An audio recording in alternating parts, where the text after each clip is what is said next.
des recherches au niveau local. Parce que pas plus tard que la semaine dernière, beaucoup d'usagers ont témoigné en disant que dans la composition du couche, il y a du datura, Katijanta. Alors que l'étude qui a été réalisée en Sierra Leone ne l'avait pas mentionné. Est-ce que la composition du couche au Sénégal est différente de celle qu'on a ailleurs? Capot. Alors, tout ceci nous amène à faire quelques recommandations. Alors, il est important et urgent, d'ailleurs même on a commencé, de faire une analyse rapide de la situation. Nous avons commencé au niveau du secteur, en tout cas au niveau médical, en remplissant la grille de recueil d'informations qu'on a élaborée et qu'on a partagée avec les autres. Il faut faire une recherche au niveau local afin de mieux comprendre la situation réelle. Avons-nous le même couche que celui qui a été identifié dans l'étude de Global Initiative? L'étude permettra de répondre aux différentes questions supposées, intégrer aussi d'autres professionnels dans les différents groupes de travail. Alors, par rapport à la prise en charge, on a vu que dans l'étude, ils ont proposé d'expérimenter les traitements de substitution. Parce que quand on se base sur la composition du couche où on retrouve des opioïdes, il serait intéressant de tester les traitements de substitution. C'est une piste. De même que l'utilisation aussi de naloxone lorsqu'il y a une intoxication aiguë. Parce que tout simplement, la quasi-totalité des complications qu'on retrouve sont en rapport avec l'opioïde qui est présent. Donc, il faudrait aussi peut-être tester ça. Peut-être nous, en clinique, on va essayer de le faire. Favoriser aussi le partage d'expérience au niveau de la sous-région, parce que aussi peut-être il y a d'autres personnes, d'autres pays qui sont beaucoup plus avancés que nous dans la matière. Sensibiliser et former le professionnel médical et paramédical, de même que les autres acteurs. Sensibiliser les populations, les gouvernements sur la problématique. Donc, en gros, monsieur le modérateur, voilà ce que je voulais partager avec vous concernant la question du couche, qui reste encore entière et qui mérite aussi vraiment que les recherches soient beaucoup plus poussées. Je vous remercie. Ce regard, vous avez porté un point de vue médical sur les différents aspects liés au couche, même si vous avez quand même posé un certain nombre d'interrogations, c'est qui suscite justement certainement beaucoup de réflexions.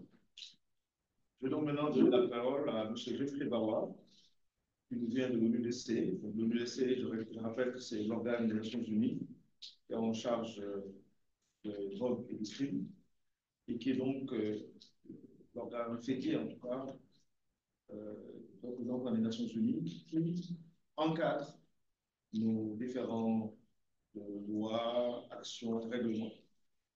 Donc, c'est un plaisir pour moi de l'introduire, pour qu'il puisse justement également nous donner son point de vue. Tu vas voir. Merci. Si vous permettez, je vais me pour faire face à l'auditoire. Donc, merci, docteur. Le micro, merci. Donc, merci beaucoup d'avoir organisé cet événement-ci. Je pense qu'il tombe à point. Mon nom est Geoffrey Bawa. Je suis le coordonnateur régional sur les drogues synthétiques de l'ONUDC, de l'Office des Nations Unies contre la drogue et le crime. Comme vous pouvez entendre, je suis Canadien. Et aujourd'hui, c'est la fête du Canada. Donc, merci. Donc, le thème de la Journée internationale des Nations Unies contre l'abus de trafic de drogue cette année est investir dans la prévention et stopper le crime organisé. Donc, les deux côtés de la médaille, si on veut, l'offre et la demande. Ce thème résonne d'une manière particulière aujourd'hui lorsque nous nous réunissons pour discuter du couche, qui est un fléau qui prend beaucoup plus d'ampleur, non seulement dans le pays, mais dans la région. Et c'est d'autant plus pertinent parce qu'il reflète une réalité alarmante qui se déroule sous nos yeux, et ce, à une vitesse accélérée. Le Sénégal, comme plusieurs pays d'Afrique de l'Ouest, est confronté à une crise silencieuse mais dévastatrice. C'est ce qu'on se rend compte avec les témoignages qu'on a eus dès le début. La propagation de cette nouvelle drogue synthétique est extrêmement dangereuse, il faut se le dire. Au Sierra Leone, comme le docteur Ndiaye a mentionné, c'est devenu une crise à l'état national. Est-ce que vous pouvez entendre? Oui. Le son n'est pas bon. Ah, d'accord. Donc, je vais le tenir comme ça, ça va être plus proche. Mais comme on l'a dit, au Sierra Leone, au Libéria, depuis plusieurs années, maintenant, depuis 3, 4 ans, c'est devenu une crise nationale. Donc, vous pouvez imaginer que c'était une alerte qu'on a reçue dans la sous-région qu'il y avait un problème qui prend de plus en plus d'ampleur. Et ce, sans compter les différentes crises d'opioïdes qui se sont déroulées un peu partout, dont au Canada et aux États-Unis avec le fentanyl. Euh, le docteur Ndiaye a mentionné la Guinée-Bissau, la Gambie, la Guinée-Conakry, mais on entend aussi au niveau des Nations Unies des pays comme la Côte d'Ivoire, comme le Ghana, qui mentionnent aussi l'apparition de nouvelles substances synthétiques dangereuses, dont le couche. Ces conséquences vont bien au-delà d'une menace sanitaire, mais c'est une menace économique, c'est une menace sociale et c'est une menace sécuritaire.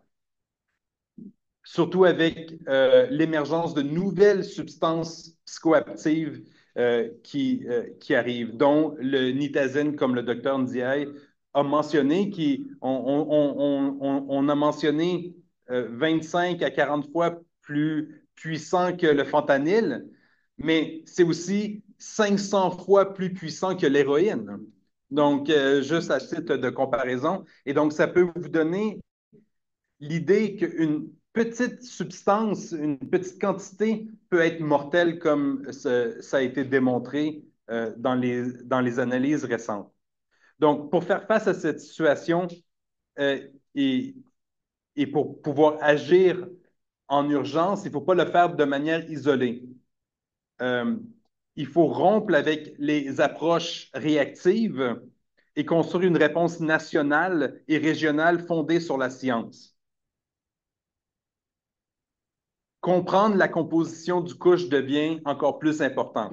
Et c'est ce qu'on discutait un peu avant. Il faut des laboratoires nationaux qui soient capables d'identifier des saisies qui se passent, que ce soit des laboratoires de police technique et scientifique ou des laboratoires de toxicologie. Il faut savoir exactement ce qui se trouve dans ces substances-là que l'on trouve dans la rue. Sans le savoir, on n'aura pas de réponse à comment combattre ce fléau. Et ces substances-là, comme le docteur Ndiaye l'a mentionné, peuvent changer. Peut-être que dans un pays, ça va être des nitazènes, pendant que d'autres pays ou d'autres saisies vont représenter des nouvelles substances qui sont émergentes. Donc, il est essentiel de bâtir une capacité nationale ici au Sénégal, et c'est là que l'ONUDC peut jouer un rôle dans l'accompagnement en développant des compétences scientifiques locales et en soutenant la formation d'experts, en renforçant les capacités d'analyse de détection, donc au niveau des laboratoires, et en facilitant aussi la coopération régionale. J'ai été heureux d'apprendre que votre réseau permet, si on veut aussi, ce réseau régional. Et là aussi, on peut apporter un appui à ce niveau-là. Et ça vient dans un contexte où est-ce que la criminalité transnationale organisée exploite aussi les consommateurs de drogue et ils exploitent aussi les nouvelles technologies. Donc, on parlait de transfert par produit, par courrier, par la poste, mais tout le monde a un téléphone. Les jeunes ont de plus en plus un téléphone. Ça va être possible, et c'est déjà possible dans plusieurs pays, d'acheter des drogues en ligne. Si c'est des drogues qui ne sont pas encore illégales, qui sont émergentes, on peut les avoir plus facilement. Et sinon, ouais, je vais changer de micro. Merci. Oui, parfait. Et Et donc, il faut trouver les failles dans le système et les exposer pour pouvoir mieux réagir à ces menaces et renforcer une alerte précoce pour la santé publique, mais aussi les cadres juridiques, les laboratoires, les effectifs médicaux et les forces d'application de la loi, bien sûr, pour pouvoir stopper cette criminalité-là à la racine. Aujourd'hui, on parle du couche. Peut-être que demain, on va parler d'une autre drogue synthétique. Les choses changent très rapidement. Par exemple, l'usage non médical du tramadol, est, on en discute depuis longtemps et c'est déjà un fléau qui a atteint toute la région depuis plusieurs années. Mais c'est la même chose avec la codéine et même des nouvelles substances comme la prégabaline, qui est un médicament aussi, qu'on commence à en trouver beaucoup plus dans la sous-région. Donc, je discutais avec une dame du Burkina Faso et elle m'a parlé du Kadhafi. Et j'avais aucune idée c'était quoi. Et j'en ai entendu un peu plus parler. Et bon, un mélange de tramadol. Et donc, on peut imaginer tous les différents types de mélanges qui vont émerger dans les prochains mois. Et il faut que les scientifiques, les spécialistes de la santé, les décideurs politiques, la population connaissent ces nouvelles tendances-là. Donc, voilà un peu mon intervention. Puis j'aimerais peut-être terminer avec une anecdote. Euh, il y a 2 mois, j'étais aux États-Unis, où est-ce que les États-Unis m'ont invité pour faire une tournée du pays et pour être témoin de la crise des opioïdes dans le pays. Et j'ai rencontré au-dessus de 100 intervenants, des décideurs politiques, des membres de la communauté, des associations de femmes aussi. J'ai rencontré des addicts, des personnes qui ont perdu des membres de leur famille suite à la crise du fentanyl.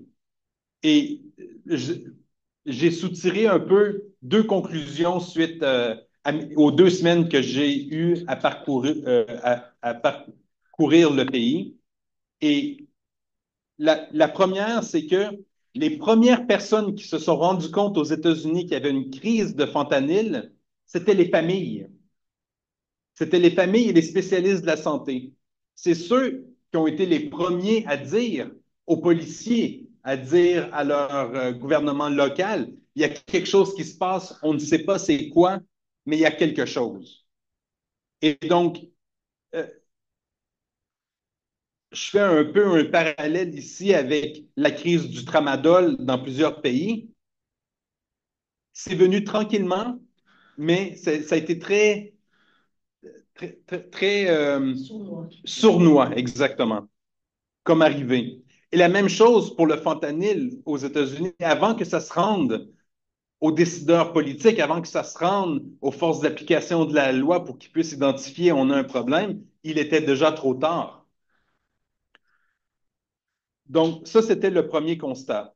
Le deuxième, c'est que le problème aux États-Unis ne peut pas être résolu juste par la force. Et ici, on parle des États-Unis, un des pays les plus riches, un des pays qui ont la plus grande puissance militaire. Ils ne peuvent pas arrêter ça. Et ils ont compris rapidement qu'il faut un effort concerté, un effort régional et international pour le combattre. Et c'est là que, pour l'ONUDC, on est prêt à appuyer le Sénégal à combattre ce fléau émergent. Et je suis disponible à travailler avec vous et à emmener ce message-là que les drogues synthétiques entrent dans la sous-région, affectent les jeunes, affectent les populations et il faut faire quelque chose, mais il faut bien le faire. En commençant avec la science, il faut avoir des très bonnes données. J'ai aimé la question du monsieur ici qui a posé, ouais, mais est-ce qu'on les teste? Il faut tester, il faut savoir qu'est-ce qu'on retrouve pour pouvoir trouver des solutions. Merci. Merci beaucoup, Monsieur Bawa, pour cette revue internationale. Ces éléments qu'on retrouve dans les différents pays, mais l'intérêt également de pouvoir Vous avez terminé vos propos par des recommandations que nous avons pris bien en ligne de mire. Et je pense qu'on pourra revenir dans la synthèse justement sur cela. Alors, le commissaire Fall, je ne sais pas si vous voulez d'emblée faire un point, parce que c'est très bien également d'avoir cet angle de la... Même si on vous a prévu pour la prochaine session, mais je pense que ce serait bien qu'on vous écoute justement sur cette question du coach. Je rappelle que le commissaire Fall est membre de l'OFIP, qui est l'Office de répression, et donc c'est vraiment un autre angle très intéressant. C'est toujours un plaisir pour moi d'écouter le commissaire Fall. Dans ses communications, on apprend beaucoup de choses. Commissaire, à vous. Merci beaucoup, docteur. Merci de nous avoir associés à cette initiative qui prend en compte un aspect très important.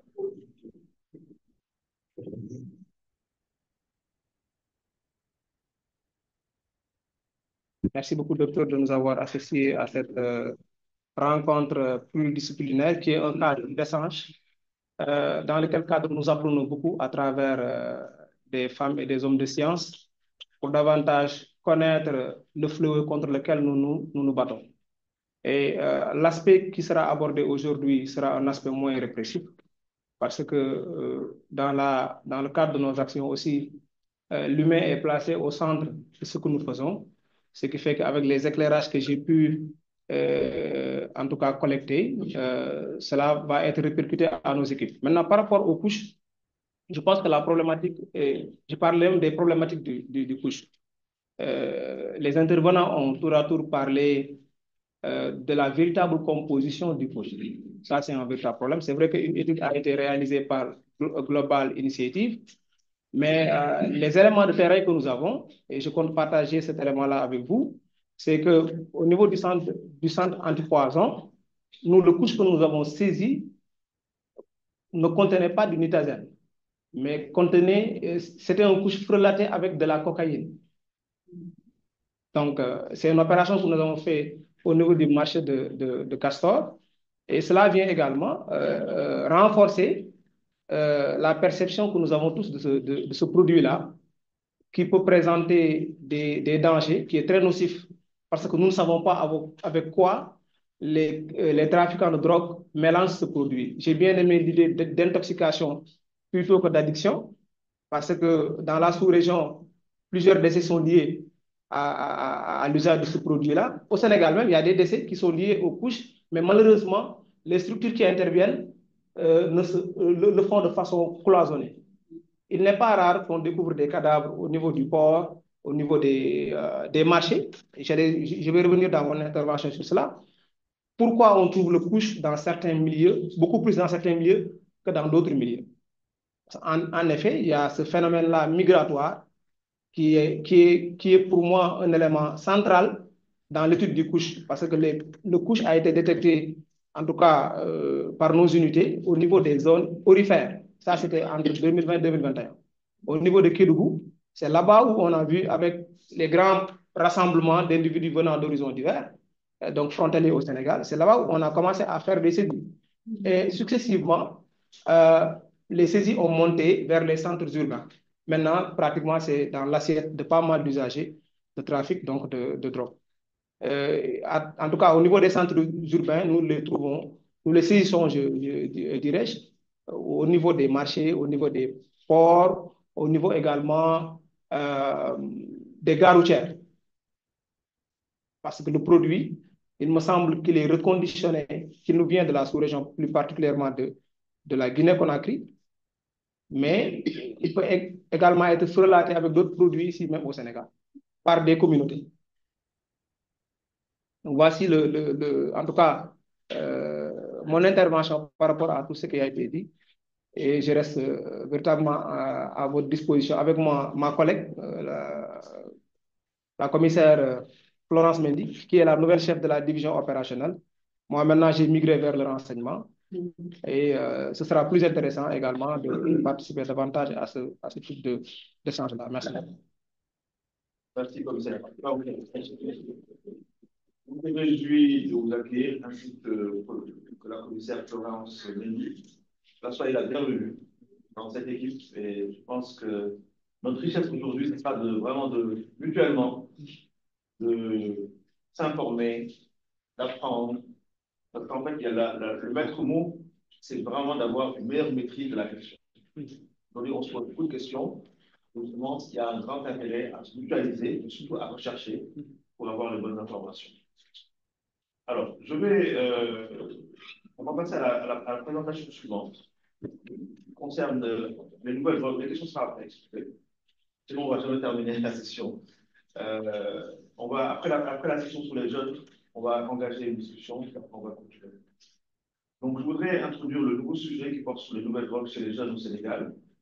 Et je vais demander donc à Cyril et à Abdoulaye de l'introduire. Et puis après, le commissaire Pal va faire un topo là-dessus.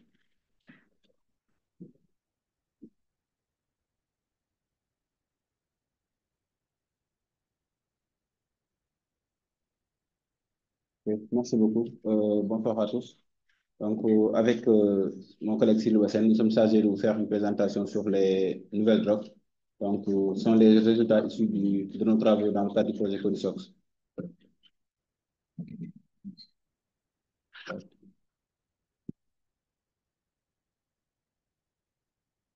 Voilà. Nous allons d'abord commencer par les éléments de contexte. Donc, entre 2018 et 2025, le CRCF, en collaboration avec l'IRD, analyse les dynamiques sociales générées par le dispositif pilote à Dakar, qui est le CPIAT, et au Sénégal, incluant le paysage évolutif des drogues.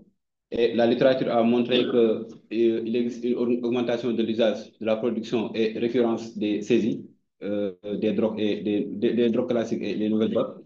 Et particulièrement au Sénégal, les médias sociaux ont rapporté la circulation de nouvelles drogues de synthèse utilisées, notamment l'ecstasy et le kush. Et toutefois, il existe une insuffisance d'informations scientifiques sur ces nouvelles drogues.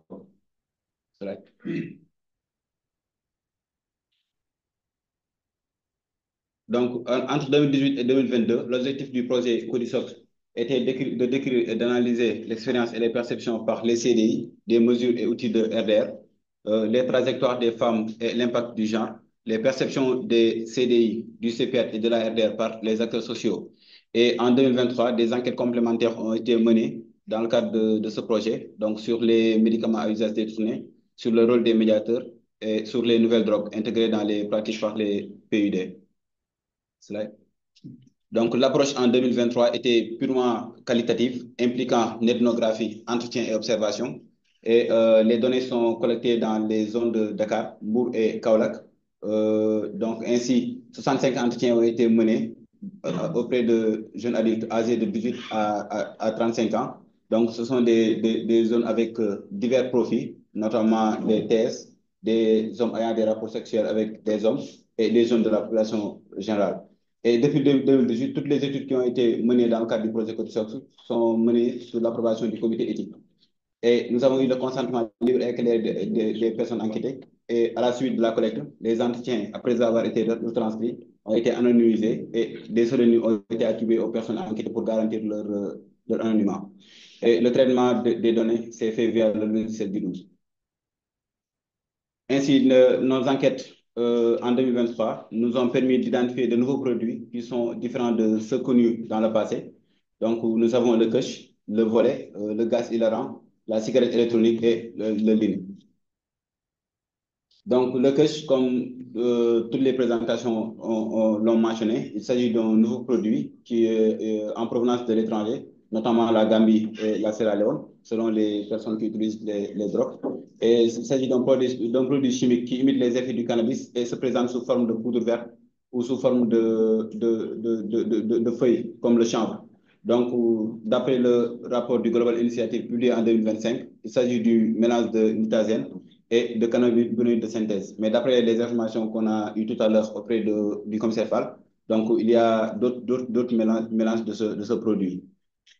C'est là. Une seconde, problème technique. Merci.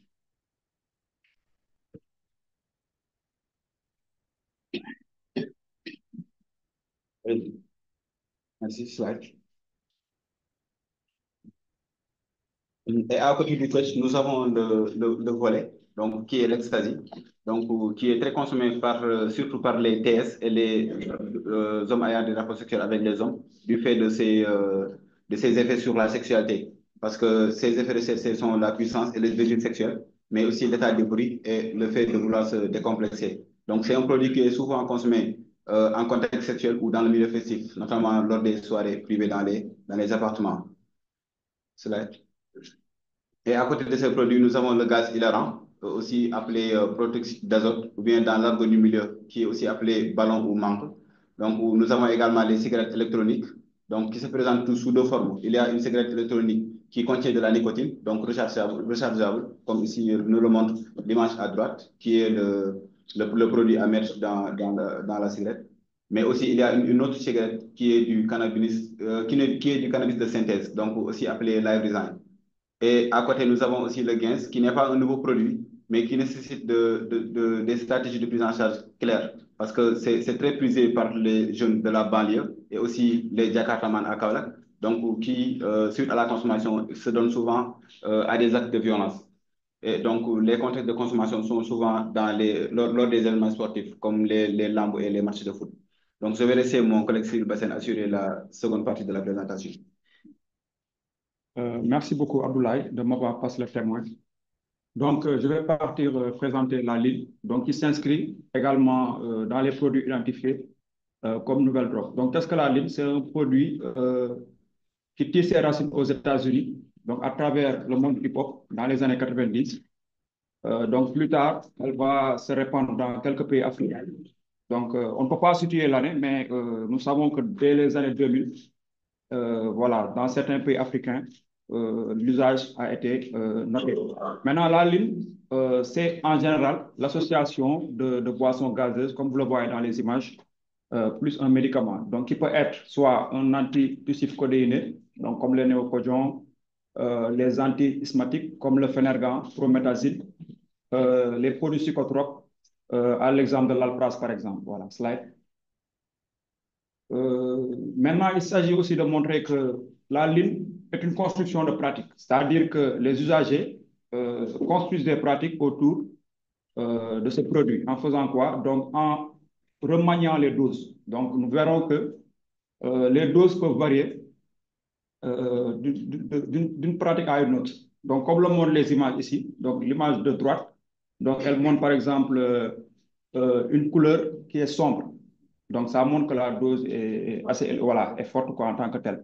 Maintenant, par contre, si c'est la couleur claire, donc elle montre une dose faible. Voilà. Donc, souvent, le nombre de comprimés utilisés est supérieur à ce qui est prescrit selon les règles voilà, biomédicales.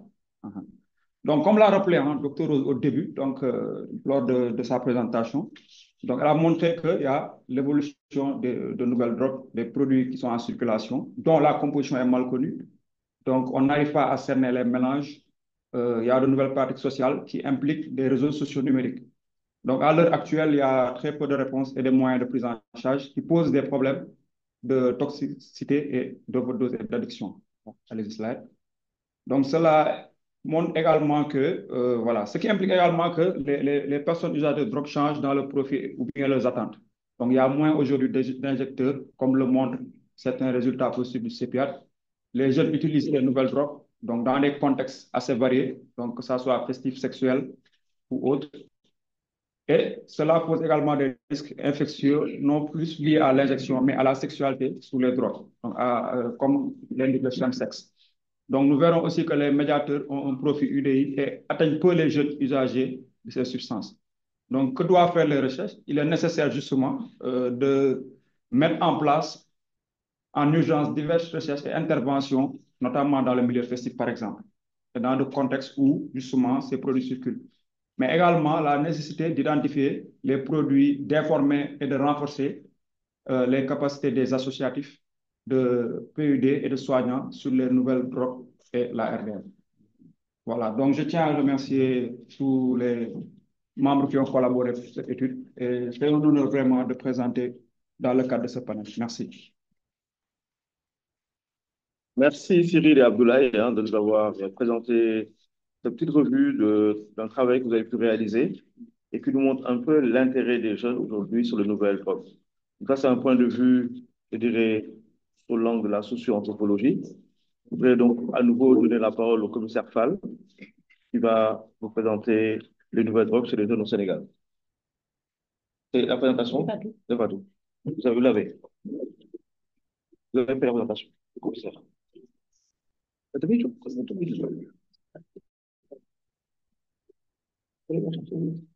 Il va présenter.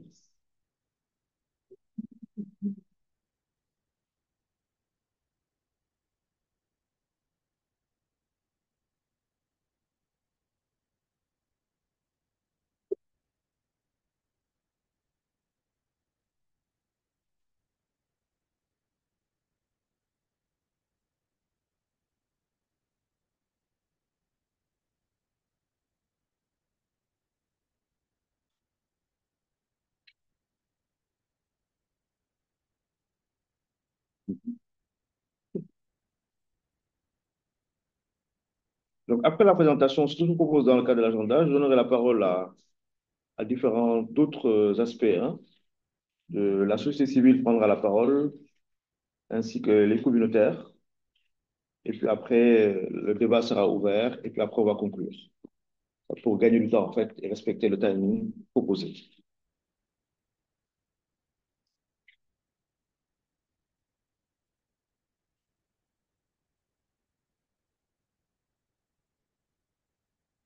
Peut-être, Cher, si tu veux dire un mot le temps que le professeur s'installe, par rapport aux jeunes. Comme toi, je rappelle que Cheikh Diop qui vient d'arriver est le coordonnateur du centre Jacques Chirac, qui est un centre qui se trouve à Thiaroye, périphérie Thiaroye-Pikine, c'est selon, et qui est un centre implanté dans la banlieue et qui joue un très grand rôle dans le cadre de l'appui. Donc, certainement, vous avez une expérience chez les jeunes. Est-ce que vous pouvez partager quelques éléments? Merci, docteur Karim. Je m'excuse auprès de tout le monde de mon retard. Il y a pas mal de difficultés sur la route. Ceci dit, quand on s'adresse aux jeunes,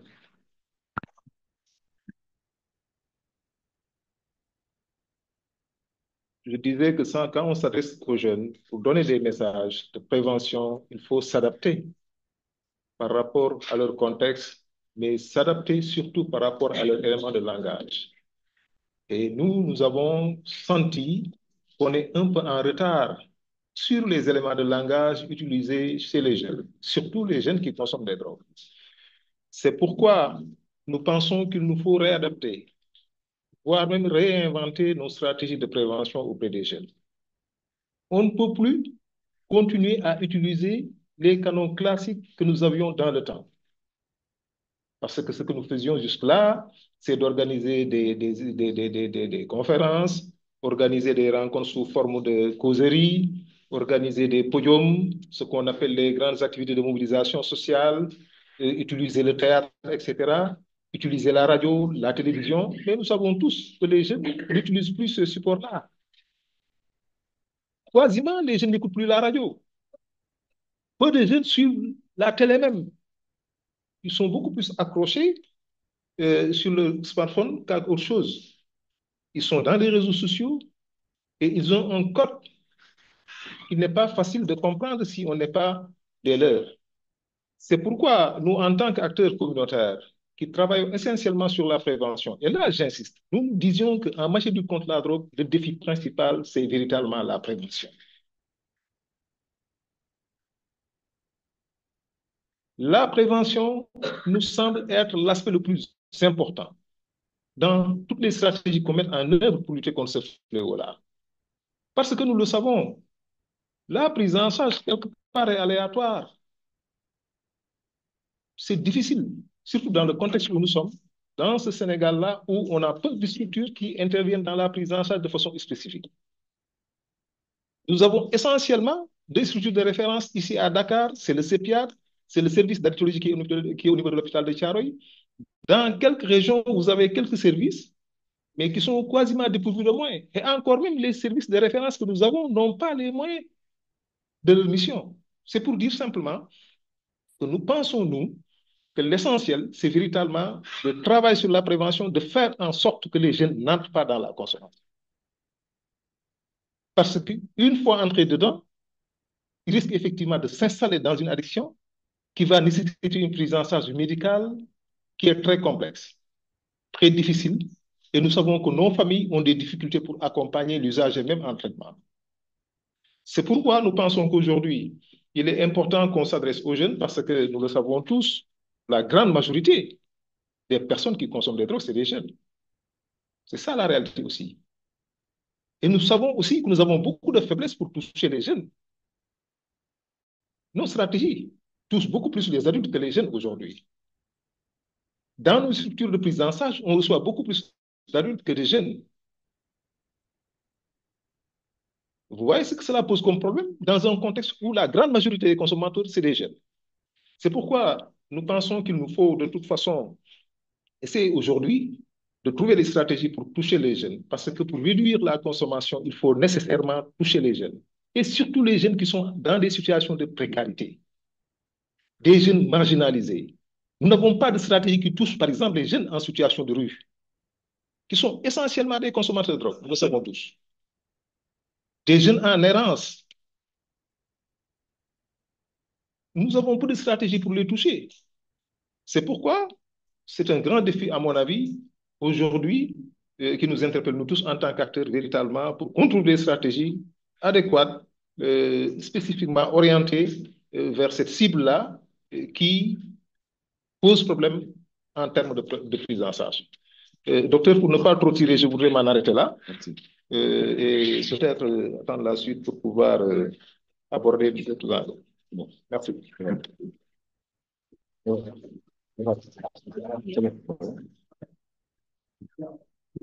Alors, merci, merci à Cher. Hein. Je pense que c'est important de.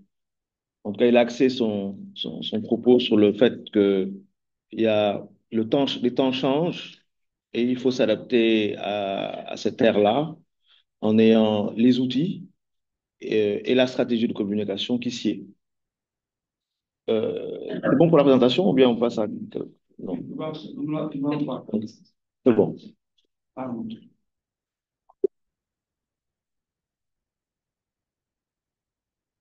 Sinon, on attend l'autre de la parole en bouche. Non, c'est bon? Donnez-lui le micro.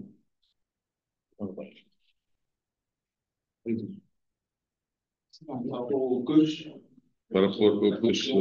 alors, c'est vrai, merci à Dr Karim, merci également de nous associer à cette importante réflexion sur les nouvelles drogues.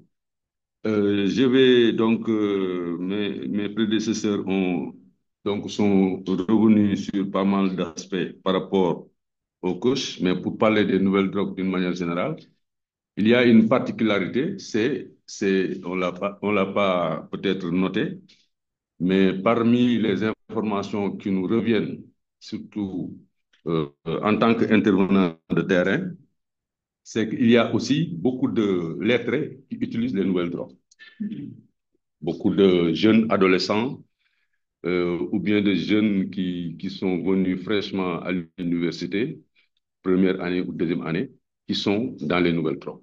Ça aussi, c'est une remarque que nous avons donc effectuée sur le terrain, qui commence à nous préoccuper, parce que parmi ces jeunes, nous voyons beaucoup qui prennent des MDMA.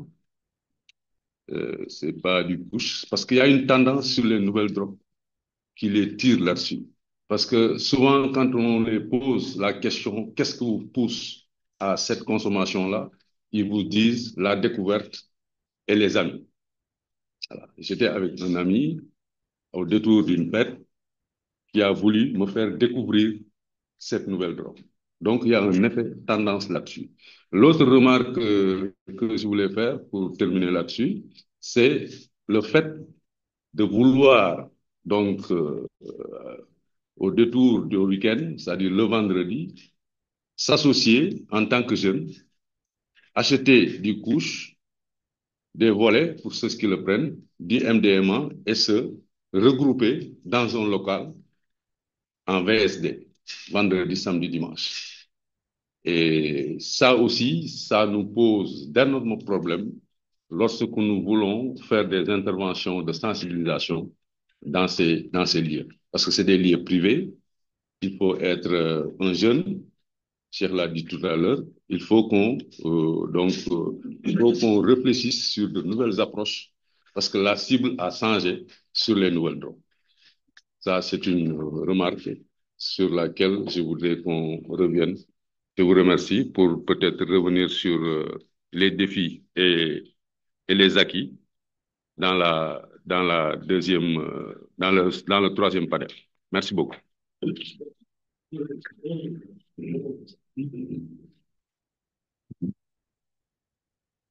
Je rappelle que Moustapha Mbod est intervenant de terrain. Il s'agit d'une équipe qui a été mise en place par le CEPIAT depuis, comme on l'a dit, son démarrage, il y a une dizaine d'années, et qui circule dans différents quartiers de Dakar pour justement faire un travail de réduction des risques. Évidemment, ce travail s'est particulièrement mené dans le cadre de la lutte contre l'héroïne, mais aujourd'hui, comme on a dit, les évolutions font que dans l'expérience, ils sont confrontés à de nouvelles drogues. Donc, je voudrais maintenant remettre la parole au commissaire Fall, Moudi Fall, de la division des renseignements de l'Octrice, qui va nous entretenir sur l'émergence de drogues de synthèse au Sénégal. Commissaire. Merci beaucoup, docteur, de me donner la parole à nouveau. Donc, à travers cette présentation, je vais essayer de partager avec vous le retour d'expérience que nous avons sur le terrain. D'abord animé par un contexte international et régional. Alors ici, nous avons les routes des drogues, hein, en partie, hein, plus particulièrement des drogues, quelques drogues traditionnelles, telles que la cocaïne. Vous avez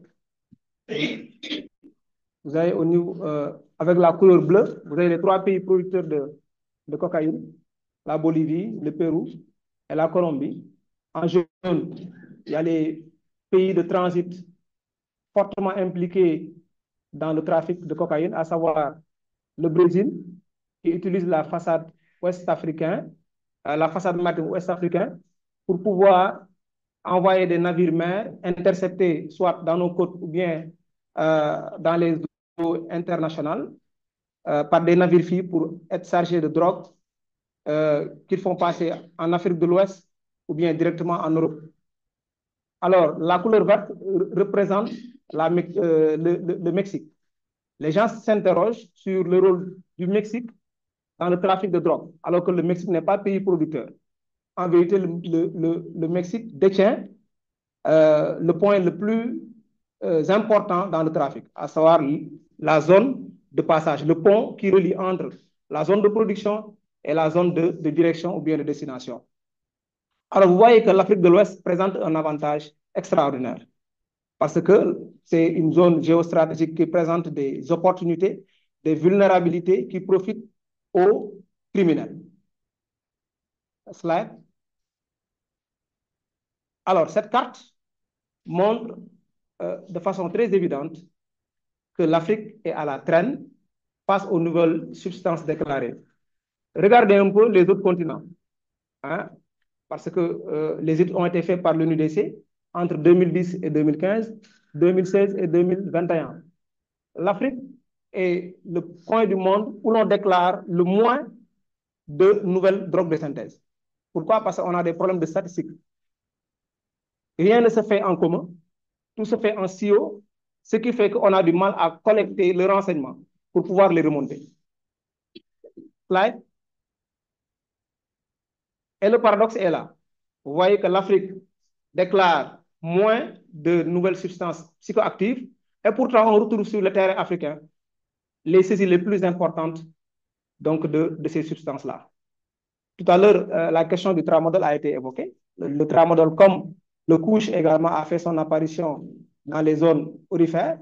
Maintenant, dans les centres urbains, ceux qui font des travaux pénibles ont de plus en plus tendance à utiliser le tramadol pour se soulager. Donc, voici le contexte international et régional. Slide. Alors, le contexte sénégalais. Slide. Vous voyez, ça également, c'est une carte de l'ONUDC. Vous voyez que le Sénégal subit les assauts des flux criminels en termes de saisies. Depuis 2019 à 2024, des saisies records ont été observées, en tout cas au niveau du Sénégal, soit par voie maritime, terrestre ou bien aérienne. Pourquoi? Parce que le Sénégal présente cet avantage-là d'être un pays qui a une bonne adresse. Quand vous exportez à partir du Sénégal, les autres pays ne se cassent pas la tête. Pourquoi? Parce qu'ils disent que c'est un pays stable. Les forces de défense, les officiels en tout cas, prennent les mesures qu'il faut pour qu'à l'arrivée, qu'on ait moins de produits illicites à saisir. C'est ce qu'ont compris les criminels. C'est pourquoi ils utilisent le Sénégal comme un hub, une zone de transit où l'on reconditionne toutes sortes de produits pour les faire converger donc, dans le reste du monde. Slide. Alors, quelques facteurs qui peuvent expliquer l'explosion des nouvelles substances psychoactives. Il y a une surproduction des substances pharmaceutiques et chimiques. Comme vous le savez, au lendemain, vers les années 60, le développement de l'industrie chimique et pharmaceutique a permis quand même l'émergence de plusieurs substances. Et ces substances-là, malheureusement, font l'objet toujours de détournements. Et ce sont ces détournements-là qui alimentent les laboratoires clandestins. C'est la raison pour laquelle les criminels ont toujours de la matière pour faire tourner leurs industries illicites. Il y a également l'impact des flux migratoires. Je l'ai dit tout à l'heure. Si vous allez dans les zones frontalières, par exemple, vous allez à Kédougou, vous allez trouver plusieurs nationalités qui vont venir avec les habitudes. En réalité, ce sont ces gens-là qui créent le besoin de marché. Et rapidement, vous allez voir un dealer donc s'installer. Pourquoi? Parce que la demande, elle est là.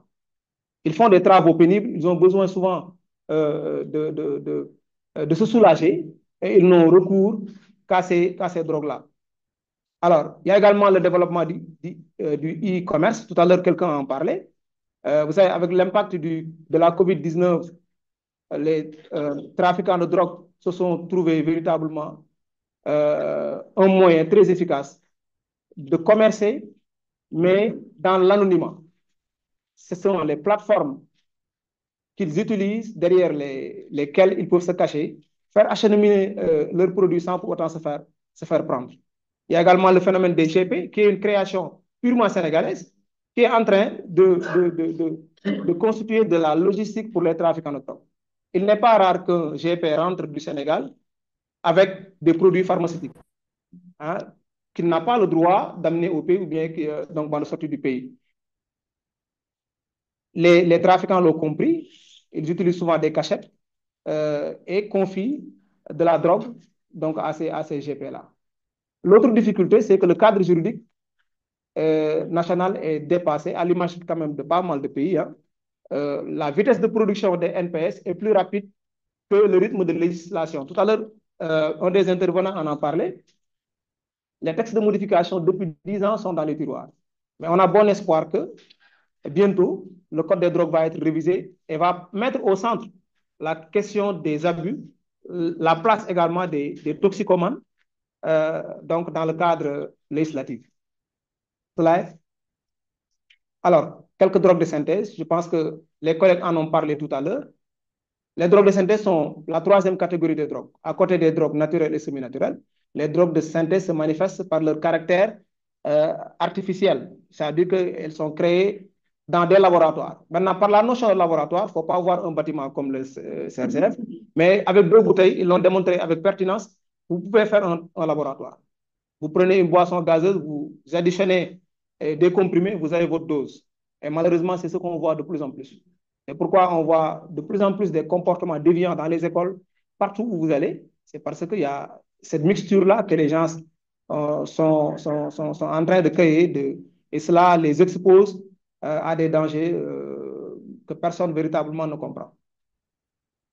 Slide. Alors, l'une des drogues les plus populaires, qui est en train de ravir la vedette même au chanvre indien, je le disais, c'est l'ecstasy. C'est une drogue qui est apparue, en tout cas vers 2019, qui coûtait entre 10 000 et 15 000. Maintenant, c'est entre 3 000 et 5 000. Ça montre tout simplement que le produit il est disponible, la demande, elle est là. Les zones de provenance, ce sont les pays limitrophes. C'est soit la Gambie, ou bien l'Europe, hein, la France, la Hollande, qui font parvenir ces produits-là. Pour la Gambie est alimentée par les pays asiatiques, c'est l'Inde ou bien la Chine qui alimente donc le réseau gambien. L'ecstasy est une drogue particulière qu'on appelle volée ou bien sous. Hein, il fait des ravages, l'ecstasy, et c'est très prisé par la gente féminine parce qu'elle aurait des vertus aphrodisiaques. Tout à l'heure, le collègue l'a dit tout à l'heure. Vous allez retrouver des scènes extraordinaires avec ces drogues de synthèse-là. Des personnes de même sexe qui vont s'adonner, vous voyez.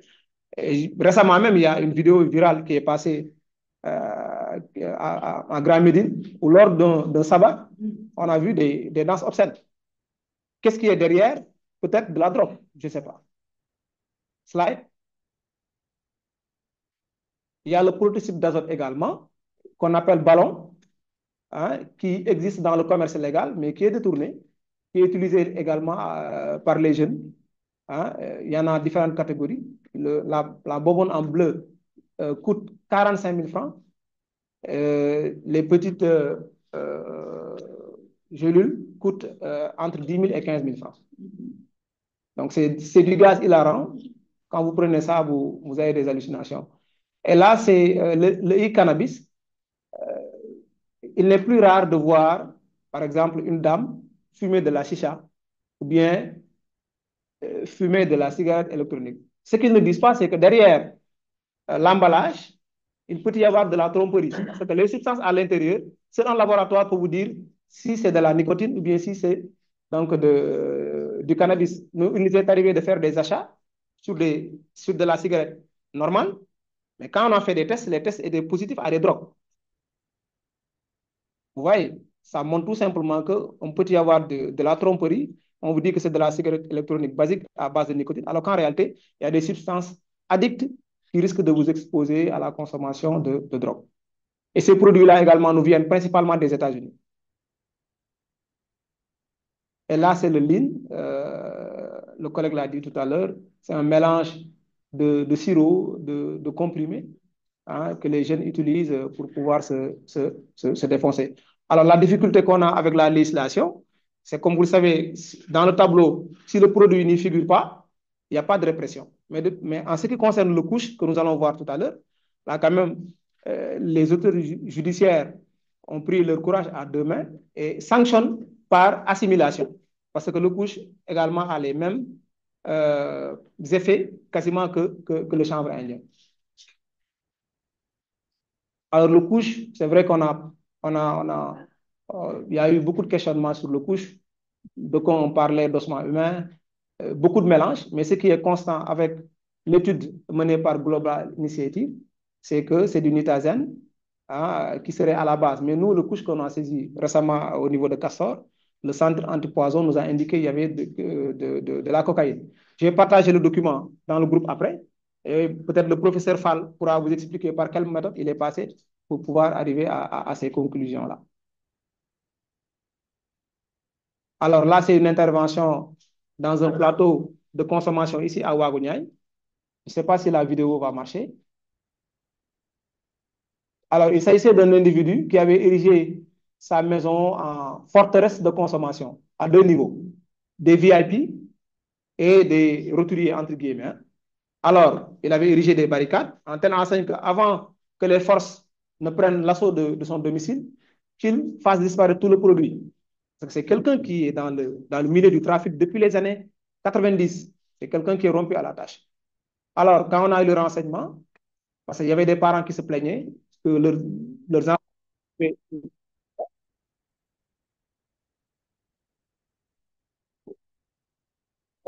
devoir attacher les services de la BIP, la brigade d'intervention polyvalente. On a mis un téléphone. Le caractère de l'individu. Alors,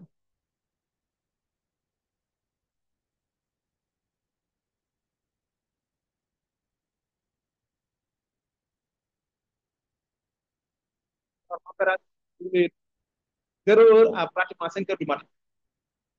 R plus 3, gars, il a barricadé toute la...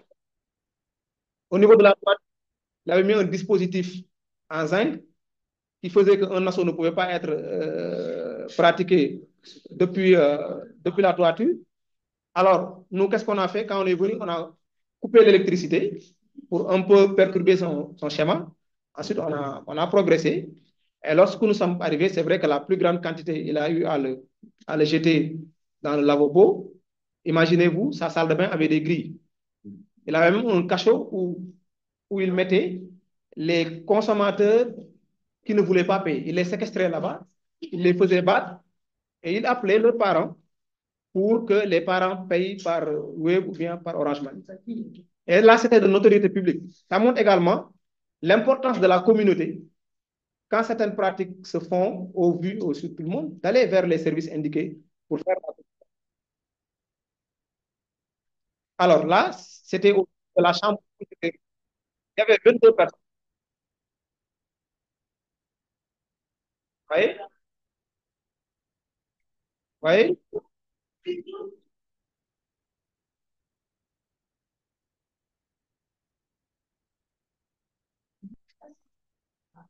Alors, ça montre tout simplement que ça, la consommation est, est une épreuve même pour les consommateurs.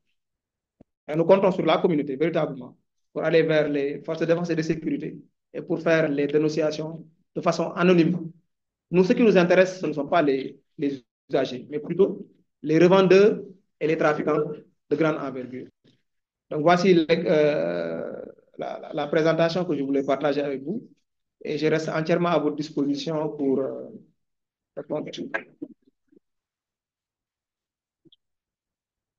Merci bien, commissaire, pour cette présentation très illustrative et qui montre quand même que, quelque part, nous sommes en retard. Je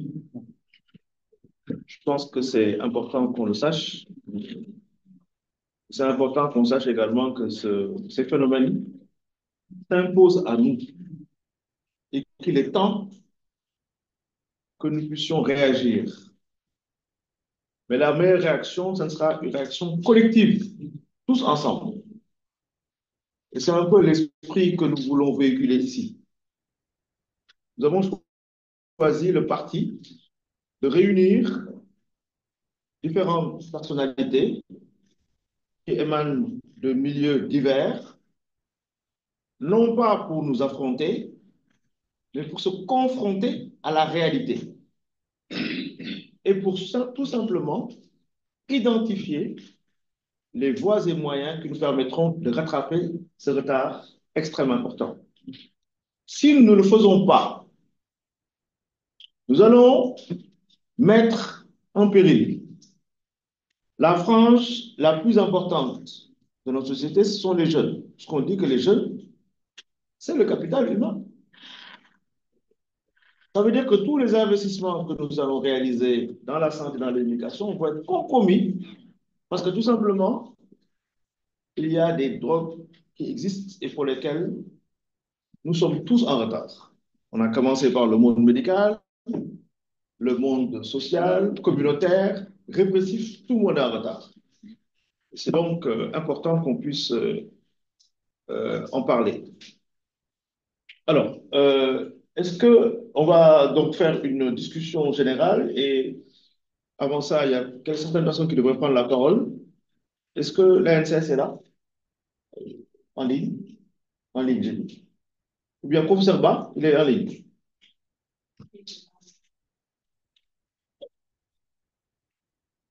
Donc, s'ils ne sont pas là, on va ouvrir une discussion. Et ensuite, on va conclure. Qui souhaite prendre la parole? Oui, madame, je vais prendre une liste. Est-ce que Cyril, tu peux inscrire les noms? Donc, vous pouvez également, après, nous partager ce que les gens ont écrit dans les chats.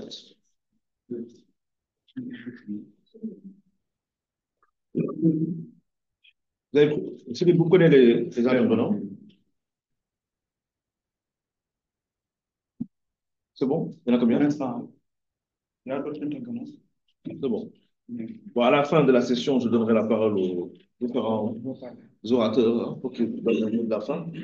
Vous en avez combien, Cyril? Pour l'instant. Oui, il y a une seule personne, d'accord. Donc, il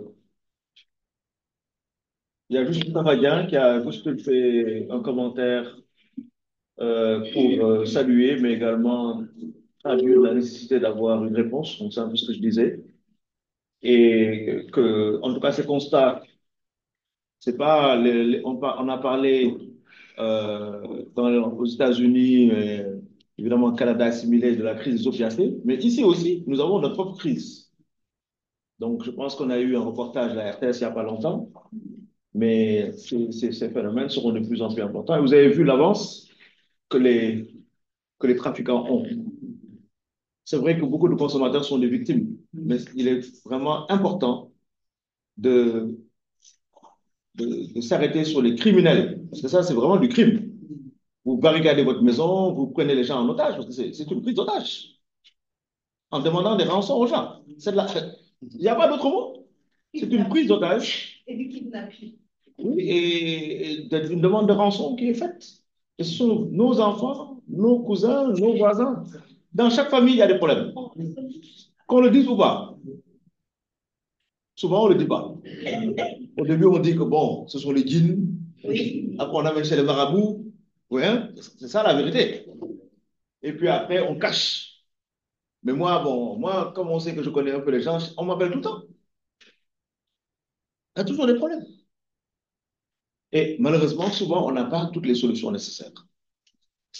Donc, je vous donne la parole ensuite pour rapidement. Je vous remercie. Ma question, je voudrais la poser au commissaire Fall par rapport aux couches avec la nouvelle substance qui est apparue après les analyses du centre de toxicologie. Donc, est-ce qu'on peut s'imaginer qu'aujourd'hui, au Sénégal, les trafiquants sont en train parce qu'on nous disait que ça venait de la Gambie et de la Guinée. Mais aujourd'hui, je crois qu'il faut croire qu'ils ont leur propre laboratoire. Donc, vraiment, c'est vraiment grave. Et puis aussi, si je peux donner un coup de main par rapport aux extasies, puisque j'habite dans un quartier où tous les jeunes, et même mon fils qui était assis là, l'utilisent, et puisque je sais que c'est un accès facile. Mermoz, oui. Alors, la dernière fois, il est venu à la maison avec un sachet plein de ces... Là. D'ailleurs, j'en avais parlé à l'adjudant Anne, qui m'avait demandé de l'inviter aujourd'hui, mais malheureusement, il n'est pas resté. Et vraiment, l'accès facile, franchement, ça nous pose des cas pour nous, les parents, qui sommes victimes. Et si je peux aider pour savoir où est-ce qu'il a trouvé. Merci.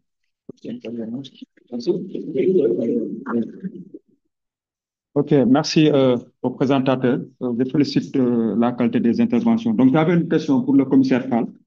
Donc, vous avez même évoqué la ligne comme l'un des produits en circulation. Donc, c'était pour voir, est-ce que, voilà, vous avez eu à faire des saisies, mais comment ça s'est passé au fait?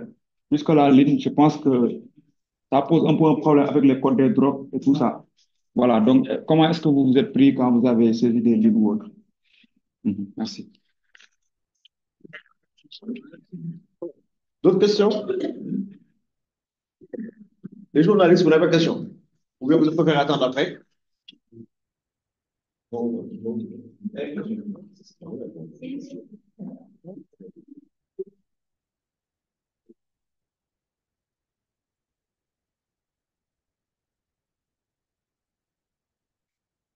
Bonjour à toutes et à tous. Bon, je voulais savoir d'abord, est-ce que les jeunes, la plupart du temps, lorsqu'ils font ça, est-ce qu'ils sont conscients ou bien les parents, est-ce qu'ils sont au courant? C'est ma question parce que je me dis que on ne peut pas se dire qu'on a éduqué nos enfants à la maison et lorsqu'ils partent dans les milieux, ils sont facilement influencés jusqu'à ce qu'ils prennent des choses qui sont nuisibles à leur santé. C'est ce que j'aimerais savoir. Vous vous présentez, s'il vous plaît? Vous n'êtes pas présenté. Bon, moi, c'est Fatouma Tadem, étudiante à l'Université Cheikh Anta Diop au département de sociologie. Très bien. Donc, s'il n'y a pas de questions, on va donner donc, la parole à chacun des intervenants, en terminant par le commissaire Fall, puisque l'essentiel des communications et des questions portées sur lui. Donc, Rose André, Khoudia, chacun en 2 minutes. Docteur Ndiaye, M. Bawa, il faut la Allez, toi, le micro. Oui, bonsoir. Question. Oui, bonsoir. Oui, C'est allez-y. Tamsine Ndembela. Bonsoir, c'est moi, Tamsine Ndembela de Tambacounda, dans le département de Koumpentoum. En tout cas, ce panel est très important. J'ai juste une question à vous demander, c'est-à-dire après la avoir ces documents. Ok, mais vous êtes de quelle structure? Vous êtes de quelle structure? Vous entendez? On vous entend Oui, pas là. je suis père éducateur au centre de Koumpentoum. En même temps, moniteur d'école éducative et animateur socio-éducatif. Très bien. On va prendre vos contacts et veuillez à remplir correctement la feuille de présence et on prendra contact avec vous. C'est là. Les pères éducateurs sont très importants parce que vous êtes une interface. Vous êtes en contact avec les jeunes, notamment la communauté. Et il est bon que vous ayez, comme l'a dit M. Cheikh Diop tout à l'heure, les bons outils, les bonnes informations. Donc, on va remplir la. Est-ce que déjà que la feuille de présence circule? En ligne. En ligne, j'ai dit. D'accord. On va vous envoyer la feuille de présence. Donc, veuillez, s'il vous plaît, la remplir correctement et nous allons vous partager avec vous un certain nombre d'informations. Voilà. Khoudia, qui commence. Rose, vas-y. Merci. Merci beaucoup à tous les intervenants, mais aussi aux participants.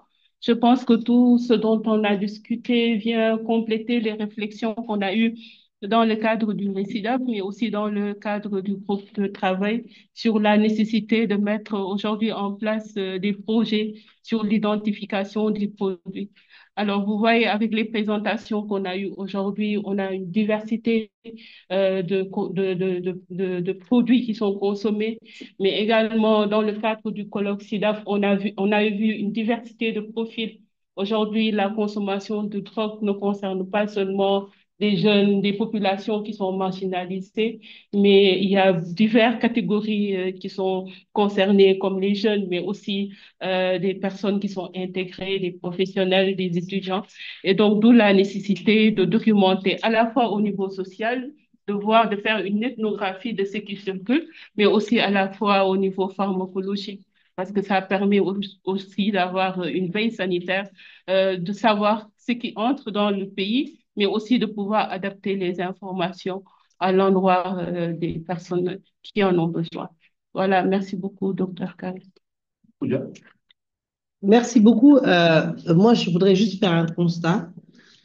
C'est que entre le colloque de l'année dernière et cette année, malheureusement, on voit que les choses sont en train tout ce qu'on avait prévu l'année dernière, quand on est sorti et qui nous a motivés à nous impliquer dans le cadre de ce processus est en train d'arriver. L'année dernière, les médecins n'avaient pas cette expérience de TUSH. Ils ont commencé à recevoir les cas de TUSH. Et nous, en termes de recherche, nous avions prévenu avant que ça n'arrive. Et nous avions aussi, et là, le commissaire Fall, l'année dernière, la présentation que vous aviez faite, elle est complètement différente de celle que vous avez faite cette année. C'est-à-dire qu'on arrive, parce que ce que vous nous avez présenté là, ce sont des scènes qu'on voyait dans les films. C'est vraiment, excusez-moi l'expression, on rentre dans la grande délinquance. Avec là des sortes de prisons, on a vraiment l'impression qu'on est dans les films ou dans d'autres pays, pour ne pas citer leur nom et ne pas les stigmatiser. Mais nous, on a senti les choses venir en tant que chercheurs. Les collègues de Guinée, de Sierra Leone sont venus ici, nous ont alertés. Nous avons vu à Codisox, avec les jeunes qui travaillaient, au début, nous ne travaillions pas sur ces questions-là. Nous avons vu ces questions émerger et nous avons essayé d'alerter. Et là, on voit déjà qu'on est dans ce qu'on pourrait appeler tout à l'heure, ce que vous disiez, monsieur le représentant de l'ONU d'ici, l'épidémie invisible. Parce qu'à l'origine, nous sommes des spécialistes du VIH. Et nous sentons qu'il y a quelque chose qui est en train de se passer. Et nous sommes en train d'alerter. Et là, déjà, entre l'année dernière et cette année, on voit les choses s'empirer. Et le problème qu'on a, c'est qu'on aimerait avoir et entendre les autorités.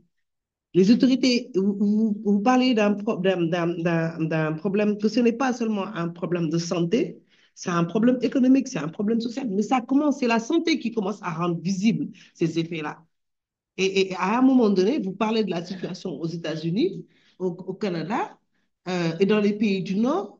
Maintenant, cette crise, c'est la première cause de mortalité des jeunes. Et nous, nos systèmes de santé sont tellement fragiles que nous ne pourrons pas résister à ces chocs-là. Les familles, ce que le docteur Karim disait, nous avons tous dans nos cas, et ici au Sénégal, il y a la spécificité culturelle qui fait que les familles réagissent en cachant ce problème parce que c'est une honte et c'est une stigmatisation. Et ce que nous voyons ici, c'est que nous sommes allés une fois rencontrer une très grande autorité et qui nous a dit, écoutez, je voudrais discuter avec vous parce que mon fils fait partie de ce. Donc, dans les écoles, nous avons des classes entières qui sont addictes. L'ambassade de France nous a signalé qu'il y a eu de plus en plus, au cours de cette année, des signalements de jeunes ayant eu des accès de délire et de crise psychotique après prise des médicaments. Nous entendons de plus en plus parler de ces soirées de chemsex qui sont organisées.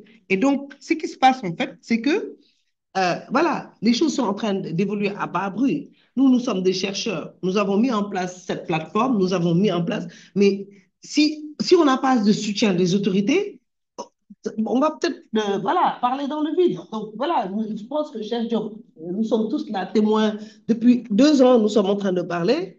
Monsieur le commissaire, vous aussi, vous êtes en train d'attirer l'attention. Le CILD, il y a une forme de léthargie qui est là au niveau institutionnel. Vous avez tous vu ce qui s'est passé lors de la réunion de Vienne sur la représentation du Sénégal. Je pense qu'il est temps de tirer les sonnettes d'alarme. Vraiment, s'il y a des journalistes qui sont là, je pense qu'il y a un travail d'investigation que vous pouvez faire pour pouvoir aussi remonter la parole de ces personnes qui sont en train d'altérer la situation sur la détérioration de la situation. Merci à vous. Merci, moi, je ne serai pas long. Je pense que je vais juste m'associer à ce qui a été déjà dit, hein, pour quand même me féliciter un peu de ce processus de recherche qui a été déclenché depuis voilà, quelques années autour du CNCR. C'est important. Nous autres acteurs communautaires, on est beaucoup plus sur le terrain, mais je pense qu'on a tous besoin des résultats, des recherches qui nous éclairent, en tout cas dans nos démarches, et qui nous éclairent par rapport à la prise en charge. Parce qu'aujourd'hui, on parle du couche, il faut se déterminer par rapport à sa composition pour pouvoir adapter le traitement qui s'y est. Et je pense que la recherche peut permettre d'avoir ces éléments-là. Donc, nous-mêmes, on est en train de faire un petit chemin dans la recherche en tant que communautaire, et ça, c'est important. Je voudrais juste rejoindre le Dr Khoudia dans ce qu'elle vient de dire. Je pense qu'aujourd'hui, on a quand même quelques difficultés parce que dans notre pays, malheureusement, au niveau politique, nous estimons que l'engagement, quand même, reste à promouvoir. Hein, parce que les questions de drogue, je pense qu'interpellent beaucoup plus, en tout cas, nos autorités dans un certain niveau. Et nous pensons qu'il nous faut davantage travailler à renforcer l'engagement politique, en tout cas de nos dirigeants par rapport à la prise en charge de cette question-là. On ne peut plus se limiter simplement. Nous saluons l'effort qui est fait, hein, au niveau, en tout cas, des forces de défense et de sécurité, parce que oui, nous sommes de ceux qui pensons qu'il faut de la répression par rapport à la contrebande, par rapport au trafic, par rapport aux revendeurs, parce que c'est du poison qu'ils sont en train de propager au niveau de notre pays. Ça fait beaucoup de victimes. Il faut qu'on arrête cela depuis nos frontières et les poursuivre même à l'intérieur du pays comme vous faites. Je pense que ça, il faut l'encourager. Mais on ne pourrait pas se suffire à ça. Ce que je disais tantôt, il faudrait qu'on renforce davantage la prévention parce que l'essentiel, c'est de faire en sorte que même si cela est disponible, que les jeunes soient dans des situations qui les permettent en tout cas de ne plus en consommer. Par l'information, par l'encadrement qu'il faut, il faut qu'on donne aux jeunes aussi beaucoup d'alternatives. Parce que c'est ça aussi le problème dans notre pays.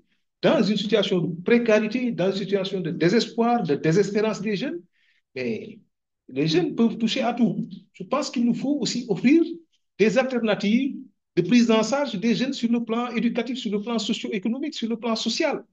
Sinon, voilà, nous savons tous que la précarité est un facteur déterminant dans le comportement de certains jeunes qui versent dans la consommation des drogues. Il nous faut trouver des réponses à cela. Mais ça, c'est à notre niveau. Je pense que ça, c'est des choses qu'il nous faut prendre en compte au niveau politique. Maintenant, comme je le disais tantôt, hein, il faut qu'on renforce davantage la prévention parce que pour nous, c'est essentiel. Et il faut qu'on renforce nos stratégies à l'endroit des jeunes qui ont été toujours restés en rade par nos stratégies de prévention parce que le focus était mis au niveau des adultes. Aujourd'hui, il nous faut véritablement renverser la tendance. Je termine juste par rapport à la question de Madame tout à l'heure qui dit est-ce que les jeunes sont conscients? Il y en a qui sont conscients, il y en a qui ne sont pas. C'est ça la réalité. Il y a beaucoup de jeunes qui consomment des drogues, qui sont conscients des dangers, qui sont conscients de tout ce qui peut les arriver, mais qui le font quand même, parce qu'il y a d'autres facteurs qui les orientent vers ça. Hein. L'addiction, la recherche du plaisir, l'occupation, voilà, tout cela sont des facteurs qui poussent certains jeunes, étant conscients même des dangers de tout ce qu'il y a comme conséquence, mais quand même qui consomment. Voilà, c'est comme je disais, un médecin qui fume. Qui est mieux placé qu'un médecin pour savoir que la cigarette n'est pas bon? Mais il y en a qui fument quand même. Moi, je ne fume pas, je ne fume pas. Les parents sont-ils au courant? Certains oui, certains non. C'est ça aussi. Certains parents sont au courant, mais voilà, pour X raisons, comme disait le docteur tout à l'heure, on cherche à camoufler, mais certains, quand même, ne sont pas conscients, ne sont même pas informés. Et c'est trop tard, d'ailleurs, quand les jeunes commencent à développer des troubles, qu'ils se rendent compte que leur enfant est dans telle situation. Donc voilà, juste des éléments de réponse qu'on pourra approfondir ailleurs. Mais voilà, je vais vous en limiter là. Merci, docteur. Merci, Jacques. Docteur Ndiaye. Oui, merci vraiment. C'est une question très complexe, hein, l'addiction. Tout à fait. Je pense qu'on aura l'occasion, peut-être, il y a tellement de choses à faire dans le domaine. Et voilà, moi, par rapport à ce qui a été dit, hein, je rejoins ce que le docteur Koudia a dit. Parce que, encore une fois, le commissaire Fall l'a rappelé, que souvent on est un peu en retard par rapport à ce qui se passe sur le terrain. Et j'ai bien peur qu'au moment où on trouvera les solutions, nous, que ça ne soit pas trop tard par rapport au contexte qui adviendra ultérieurement. Donc, c'est pourquoi moi, je propose, vraiment, j'aimerais qu'on essaie d'être le plus pragmatique possible. Pragmatique à notre niveau, nous, en tant qu'intervenants, en proposant des stratégies d'intervention. C'est vrai que tout doit être basé sur des données factuelles, mais quand même, il y a un certain recul qu'on a. En fonction de ça, est-ce qu'il ne faut pas proposer, il y a des questions qu'on s'est posées, je parle même au niveau médical. Car nous, pour ce qui nous concerne, on va bientôt faire quelque chose par rapport à ça. On a besoin de votre soutien. Je ne parle pas du soutien qui viendra d'un peu plus haut, mais au moins, au niveau supérieur, au niveau de l'hôpital, on a besoin d'un accompagnement. Mais aussi, on a besoin aussi du soutien aussi des autorités. Parce que rien ne peut se faire, parce que c'est des choses qui demandent beaucoup de coûts, n'est-ce pas? Qui nécessitent beaucoup de coûts. Donc, il faudrait aussi un accompagnement par rapport à cela pour qu'il y ait des interventions le plus rapidement possible. Parce qu'encore une fois, ma crainte fondamentale, c'est que les mesures d'intervention qu'on aura à proposer, que ces mesures d'intervention-là ne puissent pas être tardivement installées, conformément par rapport à ce qui se passe au moment où on fera ces propositions-là. Encore une fois, je salue ces initiatives. Je pense qu'effectivement, c'est un changement de paradigme qui est en train de s'opérer. Docteur Koudia, vraiment, vous êtes très pragmatique, franchement parlé. Mais il faut que vous soyez entendus, que nous tous qu'on soit entendus. Et il faut trouver la solution par rapport à ça. Il faut que les autres vraiment nous aident, parce que nous autres aussi qui sommes là sur le terrain, on ne peut rien faire sans l'appui de nos autorités. Donc, à savoir certains bailleurs, certains partenaires tels que l'ONU d'ici, mais aussi nos gouvernements, il faut qu'ils soient sensibles et conscients de ce qui se passe actuellement. Et surtout, peut-être aussi, communiquer aussi, mieux communiquer. Peut-être que aussi, quelque part aussi, on ne communique pas assez, n'est-ce pas? Des images aussi, voir aussi, est-ce qu'il y a aussi des professionnels de communication qui peuvent nous appuyer pour pouvoir nous montrer quel est le message et comment l'aborder pour pouvoir vraiment capter l'attention de ceux qui peuvent nous appuyer. Parce que la volonté est là, les connaissances sont là, l'expertise est là, il reste juste l'accompagnement. Donc voilà ce que je voulais dire par rapport à ça. Et puis remercier tout le monde. Et en espérant quand même, on va avancer sur cette lancée-là pour pouvoir en tout cas, avoir des pistes de solutions par rapport à ce qui se passe. Je vous remercie. Merci beaucoup. La précarité des jeunes est connue par les criminels, est très bien connue par les criminels et ils en tirent profit de ça. Le trafic de drogue reste une entreprise de milliards de dollars à travers le monde et les criminels le savent que des pays de l'Afrique de l'Ouest, il y a beaucoup de jeunes. 70% de la population sont des jeunes. Et plus qu'il y a de précarité, plus qu'ils ont des nouveaux clients potentiellement. Donc, et comme le commissaire Fall l'a mentionné, avec les réseaux sociaux et les nouvelles drogues synthétiques, n'importe qui peut commencer à en produire. Bon, c'est un peu plus compliqué, il faut être un peu un chimiste, tout à fait. Mais lorsqu'on regarde la production de fentanyl, elle se fait dans les sous-sols au Mexique, à quelques kilomètres de la frontière, par des personnes qui ne sont pas des chimistes, mais qui ont la recette. Et le jour où les jeunes, les trafiquants vont avoir la recette, ils vont pouvoir les produire ici même, avec des produits légaux ou des précurseurs, si on veut, légaux, ça va compliquer la tâche des autorités pour pouvoir mieux détecter. Donc, je voudrais juste remercier tous les intervenants. J'ai appris beaucoup. Je suis peut-être canadien, mais je suis sénégalais d'adoption. Mais ça me touche beaucoup les messages que j'ai entendus, mais aussi la volonté de faire quelque chose et vous aurez le soutien de l'ONUDC à travers toutes ces étapes-là. Merci. Oui, monsieur le Sénégalais. On a vu qu'il a mangé les arachides. Donc, et moi qui viens du Saloum, donc je reconnais les miens à leurs attitudes. Merci à tous, merci à tous les intervenants. Moi, je voulais revenir sur les acquis de la RDR par rapport aux problématiques des nouvelles drogues.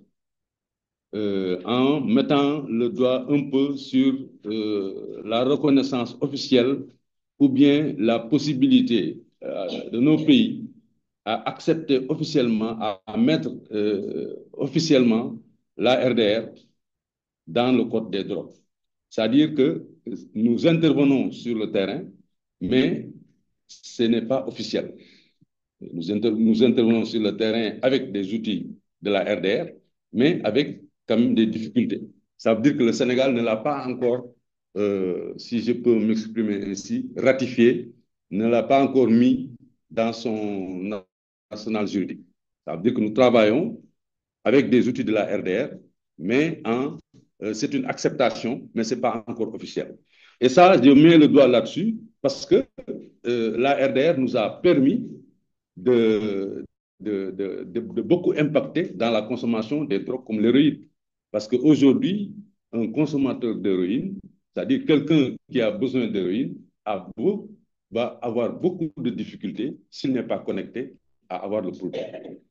Ce qui veut dire que l'arrivée du CEPIAT avec le concept de RDR a beaucoup impacté par rapport à ce produit-là, même si il y a une dérive sur la cocaïne et le crack. L'autre aspect sur lequel je voulais terminer, sur les défis, c'est la prévention.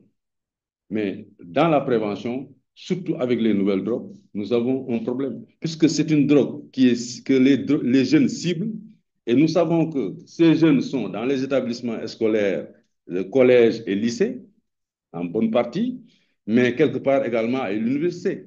Et en tant qu'intervenant de terrain, nous avons beaucoup de difficultés à nous approcher de ces structures, surtout les établissements scolaires, je vais y arriver, parce que c'est interdit donc de faire de la prévention dans les établissements scolaires. On nous a dit ça plusieurs fois et nous savons que ces nouvelles drogues touchent les jeunes. Ça aussi, c'est un problème. Et là, je m'adresse aux professionnels de la presse.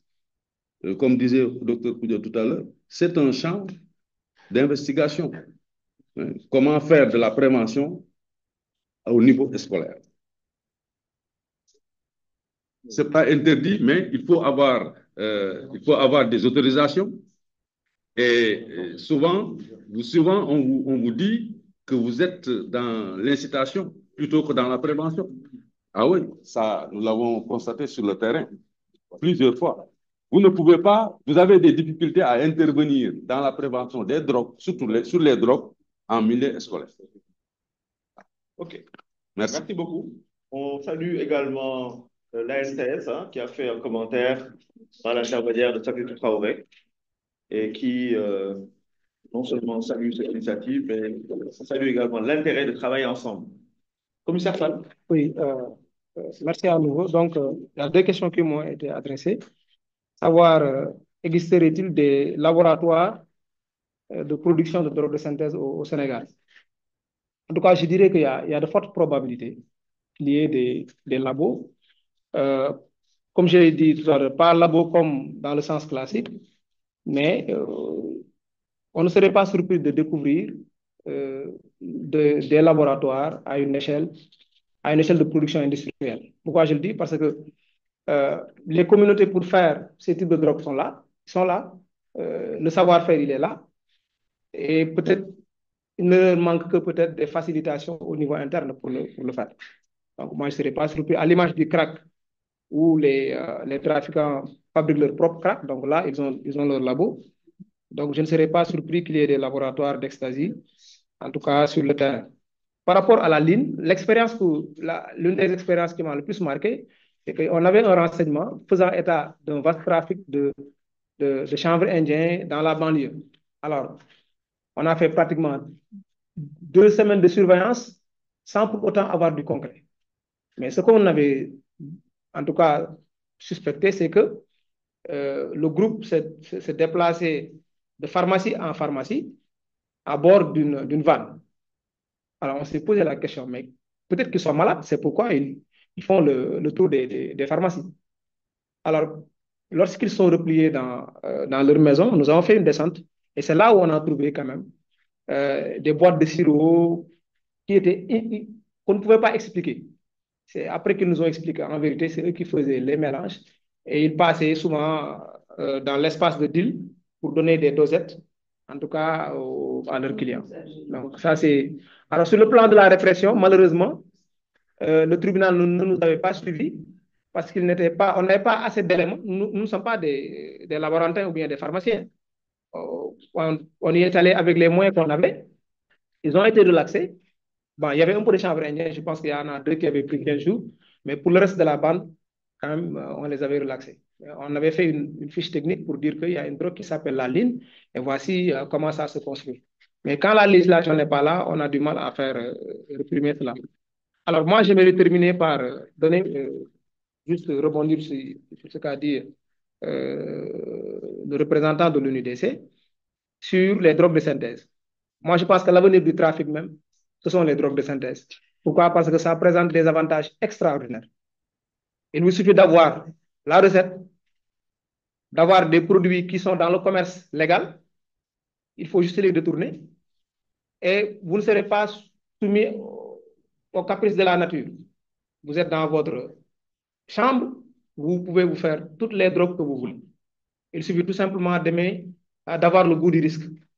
Vous le faites, vous pouvez produire à une échelle extraordinaire et depuis votre ordinateur, les livreurs sont là, vous faites parvenir des quantités et des quantités de drogue à vos clients. Donc, les drogues de synthèse, moi, je pense que c'est l'une des menaces les plus actuelles auxquelles les autorités doivent véritablement s'inquiéter. Merci beaucoup. Merci, commissaire Fall. Je voudrais en tout cas terminer, saluer toutes les personnes ici présentes, mais également dire que le premier mot, c'est le premier R, c'est notre responsabilité. Quelle est notre responsabilité? C'est une vraie question. Et si on vous a choisi pour être ensemble ici, c'est pour justement l'analyser avec lucidité. C'est la raison pour laquelle tout le monde est dans cette salle. On aurait pu dire des choses et puis se cacher pour... Voilà. Mais on a choisi de partager cette information pour qu'on puisse l'analyser avec lucidité, avec responsabilité. Alors, ça veut dire évidemment que nous devons aussi garantir certaines confidentialités, notamment pour certaines images qui ont été communiquées. C'est important. Le commissaire a bien voulu partager ça avec nous. Il aurait pu ne pas le faire. Mais s'il le fait, c'est parce qu'il attend aussi notre responsabilité. Nous, comme vous l'avez dit, Dr. Dia, tout à l'heure, il faut faire fi du sensationnel et des effets d'annonce. Ce qui est le plus important, c'est ce que nous allons faire demain. Donc, ce que nous allons faire demain, ça reste encore une fois très en retard par rapport à ce que les autres font. Et malheureusement, ce n'est pas un phénomène qu'on a derrière, comme on devait dire il y a 2 ans, oui, c'est en Sierra Leone, ça arrive. Non, c'est là, à des proportions que nous-mêmes, nous ignorons. Et donc, on doit se donner la main dans la main. Bien sûr, on avance à petits pas. Hein. La semaine dernière même, j'étais en train de défendre le projet. Malheureusement, le bailleur qu'on avait bien ciblé m'a annoncé qu'il y a baisse drastique des financements de l'aide publique au développement en France et que donc pour ce canal 1-là, il fallait attendre un peu. Donc, gros, je ne t'ai pas mis la pression pour ça. Hein. Donc, tant qu'ils n'ont pas une claire, mais on en a parlé vendredi dernier à Paris. Ça ne nous a pas empêché de continuer. Donc, nous, on va pas arrêter de déposer le projet. On a déjà identifié que notre premier projet doit aller dans le sens du renforcement de l'identification. Mais déjà, le professeur Fall m'a dit qu'il a quand même bénéficié par ailleurs d'un renforcement d'équipement. Il faudra voir juste comment on travaille ensemble. Et surtout, comment renforcer le link entre l'université, le pôle scientifique de la police, etc. Parce qu'en fait, la police est parfois confrontée à beaucoup de difficultés, surtout ceux qui sévissent en périphérie. Quel doit être le circuit? Comment faire dans un circuit légal? Parce que je l'ai dit aussi, il ne faut pas que la drogue circule comme ça aussi. N'oublions pas que c'est une drogue. Donc tout ça, peut-être que ça nécessite, dans le cadre du groupe de travail, un encadrement, un travail sur lequel on peut voir qu'est-ce qu'on peut faire à court terme. Mais notre vœu le plus ardent, dans un premier temps, c'est de renforcer l'identification. Nous avons commencé également à travailler dans le cadre on a mis en place une petite grille pour essayer de mieux capitaliser les signes cliniques quand quelqu'un arrive. Donc, ce travail a été fait. Je vois que vous avez déjà constaté. On a travaillé sur la grille. Donc, à un moment donné, on va pouvoir capitaliser ça. Je pense qu'on peut mettre à disposition quelqu'un pour faire déjà des premiers rapports, des premières synthèses. Et je pense que ta première recommandation, elle est très intéressante, c'est de voir comment associer également d'autres prestataires, d'autres disciplines médicales qu'on n'avait pas l'habitude forcément d'inviter. Mais on voit, en tout cas, moi, ce que tu m'as appris sur la langue, c'est très intéressant. C'est des signes qu'on peut montrer, par exemple, aux urgences. Souvent, on se rend compte que les pompiers, les urgences, ou même dans les commissariats, en garde à vue, il y a des petits gestes, n'est-ce pas, qui sont peut-être utiles. Les gens sont prompts à réagir, même si les gens font beaucoup de bêtises, mais après, on tire sur la police parce que voilà. Mais je pense que ce serait bien qu'on puisse voir comment capitaliser ça, parce que ça permet de pouvoir décrire un certain nombre de choses. Maintenant, nous avons dit qu'il fallait justement qu'on parle de ça dans le cadre de la semaine de contre la drogue. Je pense qu'il faut qu'on fasse un bon rapport, qu'on fasse même peut-être une autre politique. Je pense qu'il est temps qu'on fasse une autre politique sur ces éléments-là, qu'on transmettra à l'autorité, quitte même à demander à avoir une réunion de haut niveau avec un certain nombre de ministres. Parce que c'est un enjeu de santé, mais c'est un enjeu de sécurité. Et c'est un enjeu même qui dépasse même le développement. Donc, de mon point de vue, nous devons nous inscrire dans cette dynamique-là. Il ne faut pas se décourager, en tout cas, moi, je ne me décourage pas. Il y a des messages clés à transmettre dans les familles pour que les familles sachent qu'il ne faut pas stigmatiser les choses. Il ne faut pas avoir peur des choses. Il faut oser les affronter. Parce qu'actuellement, la démarche la plus simple, c'est de cacher, de mettre sous le manteau. mais c'est une question qu'il faut affronter. Et c'est ensemble qu'on arrivera à trouver des solutions. Et voilà, aujourd'hui, vous êtes considérés tous comme des chercheurs, parce qu'un chercheur, c'est quelqu'un qui cherche des réponses à des questions qu'il n'a pas, pour lesquelles il n'a pas trouvé de réponse. Donc, il y a beaucoup de... Certes, il y a quelques questions pour lesquelles on a trouvé des réponses, mais il y a énormément de questions pour lesquelles nous n'avons pas encore de réponse. Donc, je me réjouis de la présence de l'ONUDC. Vraiment, vous êtes le bienvenu et vos mots nous réconfortent. Et nous serons à vos côtés pour tout appui, tout conseil qui nous permettra justement de répondre à la solution. Et c'est d'autant plus intéressant que vous êtes sénégalais aussi. Hein? Mais également, je salue l'attitude de la police. Vraiment, une police responsable, une police. Moi, je dis que comme ça va, c'est un chercheur aussi, hein, comme nous. En tout cas, il est bienvenu dans la communauté, ainsi que sa collègue, hein, Madame Medli. Bienvenue dans le groupe.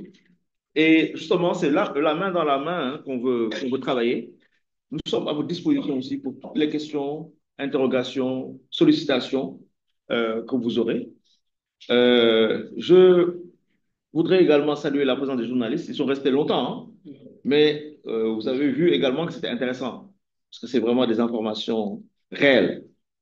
Et vous, en tant que vecteur d'information, c'est vous qui communiquez de façon plus proche avec la communauté, avec les populations. Et vous avez ce rôle d'éveil, vous avez ce rôle d'alerte important. Et donc, nous aussi, on compte beaucoup sur vous, parce que peut-être que vous allez dire des choses que nous, on ne peut pas dire. Parce que, quelque part, nous sommes des techniciens. Et je voudrais vraiment remercier tout le monde pour avoir pris de votre temps durant cet après-midi. Et comme j'avais dit, bon, je ne vais pas trop déborder sur les 17 heures. Vous souhaitez un prompt retour chez vous, parmi vous. Vous souhaitez une bonne santé pour vous et pour votre famille, vos familles respectives, vos lieux de travail respectifs. Et vous dire que l'aventure ne fait que commencer. Soyons déterminés, soyons courageux pour une jeunesse saine, une jeunesse protégée, une jeunesse conquérante. Merci beaucoup.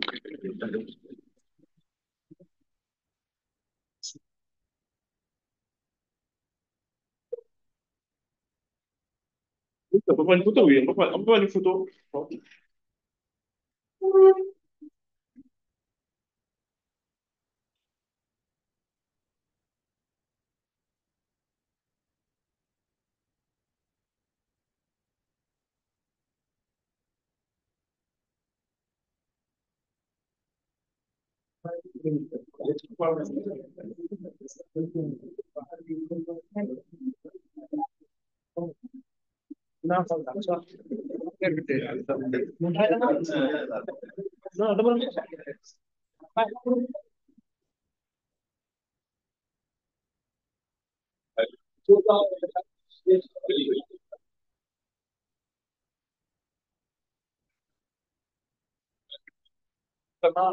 Je vais pas faire un grand événement régional ici pour les retraités. J'ai le temps de faire la grande bon, on verra. Et, je pense que ça fait du sens d'avoir un partenariat.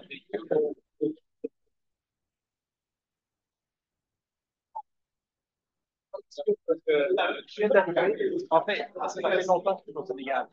Et le coordonnateur régional dans le monde, des sites où les vaccins.